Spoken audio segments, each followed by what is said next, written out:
tema on Markus. Tere, Markus! Tere! Igal hommikul ärkab Markus 6:10, et minna kooli, aga enne seda hüppab ta basseini, et teha hommikune ujumine.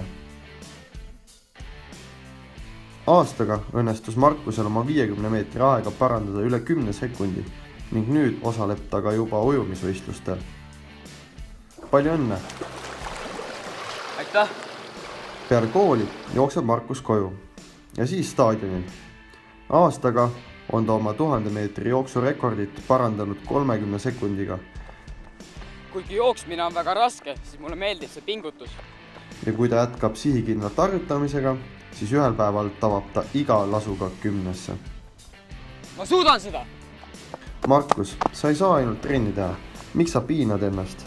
Tunnistusel on mul 4-5 ja tervis korras. Haige pole olnud juba paar aastat. Alates 1. klassist käin igal aastal spordijärjeste juures ning 6 korra spordimassaažis. Olgu, aga vaba aega enda ja sõprade jaoks sul küll siis ei ole. Muidugi on. Mul meeldib vabal ajal kitarri harjutada, arvutis mängida, kinos käia ning vabadel nädalavahetustel kala püüda. No siis on sul küll hästi. Aga kes sinust siis saab? Kas ujuja või jooksja? Ja vot ei tea, võib-olla hoopis vehkleja.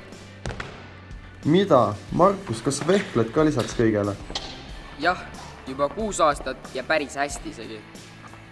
Võitsin sel hooajal nii võistlussarja Tulevik Eestis kui ka mastersarja Soomes. Eesti meistrivõistlustel olin teine. Aga see on alles algus. Ma alles hakkan hoogu sissama. Tule ja ühine meie teekonnaga.